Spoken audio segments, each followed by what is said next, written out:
Across the South Coast, live from Solent University, you're listening to Solent Sports News.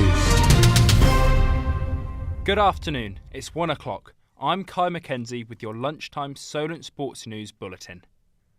Super Bowl 58 is kicking off this Sunday. The Kansas City Chiefs are taking on the San Francisco 49ers at the Allegiant Stadium in Las Vegas. This is a repeat of the 2020 Super Bowl, where Patrick Mahomes mounted a fourth-quarter comeback to beat the Niners 31-20. In the early hours this morning, the NFL Awards took place. This year, Lamar Jackson took home the MVP, making it the second one of his career. C.J. Stroud won Offensive Rookie of the Year, whilst his teammate Will Anderson Jr. won Defensive Player of the Year. This is the second straight season where both Rookie of the Year awards went to players on the same team.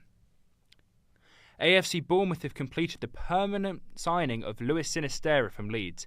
The Colombian winger has impressed the Cherries so far during his loan spell at the club and has put pen to paper on a long-term deal to remain on the South Coast. Following on from the announcement, Sinisterra said, "I'm really happy here and I've settled really well. I'm looking forward to the rest of the season." Scotland have been drawn into League A in the Nations League, having the opportunity to play against Poland, former Nations League champions Portugal and the 2018 World Cup runners-up Croatia. Their manager Steve Clarke looks forward to their difficult matchups. You have Poland with Lewandowski, you have Cristiano Ronaldo, Portugal, you have Luka Modric, Croatia. They're all coming towards the end of their career. I think from our point of view, hopefully they continue playing into the autumn so that we can have good matches against big opponents. The AFCON final will take place this Sunday. The hosts Ivory Coast will be facing off against Nigeria. Ivory Coast were helped into the final by Dortmund forward Sebastian Haller winner. The last host nation to go on and win the tournament was Egypt in 2002. The International Football Association Board have announced that they will be trialling sin bins within professional football. The 10-minute timeouts will be signalled through the use of blue cards if a player has been deemed to commit a cynical foul or dissent. However, it has been met with backlash, with Newcastle manager Eddie Howe unsure how effective the new addition would be. Yeah, I'm not a big fan, to be honest. I think that's what yellow cards are for. I think the current system works well. It's just got to be applied right. I think adding a blue card would just add more confusion, just in my opinion. So I'm against it. Arsenal women's manager Jonas Eidevall has had an outburst at the cup competitions. He has come out to say the Women's League Cup is poorly run and the rules need looking into. This is on the back of his side's quarter-final with London City Lionesses being cancelled due to a waterlogged pitch.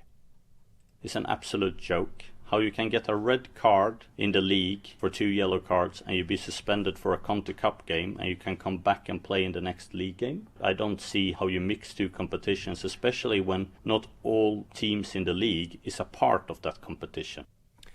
This Saturday, a top-of-the-table clash between Bayer Leverkusen and Bayern Munich will take place at the Bayer Arena.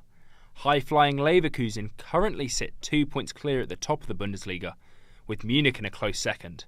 The home team boasts the best defensive record in the league, with just 14 conceded for Xabi Alonso's men. Over in Berlin, at night 2 of the Darts Premier League, the defending champion Michael van Gerwen beat Luke Littler in the final. Now both finalists sit second on 5 points, just 2 off the top. We will see if Van Gerwen can continue to climb out the league next Thursday for night 3 in Glasgow. The Six Nations is back in action this weekend. Scotland were victorious last week and take on bottom-of-the-table France tomorrow at Murrayfield. The Aviva Stadium hosts reigning champions Ireland, who will take on the underdogs Italy. And England will host Wales at Twickenham, with interest on Cardiff-born Emmanuel Faye Waboso, who will be representing England, but Wales coach Warren Gatland insists that the winger was never part of his plans. We haven't spoken about it. It's not kind of like if he wanted Spice, we'd be targeting him or going after. It's just none of our tactics have been mentioned his name or anything. He's just made a decision to play for England. The Red Bull Formula One team is under scrutiny. Their boss, Christian Horner, is facing an internal hearing today regarding a complaint of inappropriate behaviour. The parent company Red Bull GmbH said that they are taking the allegations against Horner very seriously, with many speculating that Horner will not keep his role within the team. Chilean golfer Cristobal de Soler has recorded the lowest ever score in a PGA Tour sanctioned event. He shot a remarkable 13 under par 57 in the Astara Golf Championship. The record was previously held by Jim Furyk and Stefan Jaeger, who both shot 58. Teofimo Lopez defended his WBO world title before shouting at the crowd and his opponent. After the decision he was controversially given to Lopez, he shouted out, "You can boo if you want," followed by a homophobic slur said in Spanish. The champion then called out unified welterweight champion Terence Crawford for his next outing. Former British number 1 Heather Watson has lost to the Spaniard Cristina Busca at the Abu Dhabi Open. 31-year-old Watson lost in straight sets in the United Arab Emirates in the round of 16. However, she still has all to play for in the women's doubles, with Watson and her partner Linda Noskova through to the quarter-finals. That's all from us here. I'll be back in an hour. Remember, you can keep up to date on our website, solentsportsnews.com.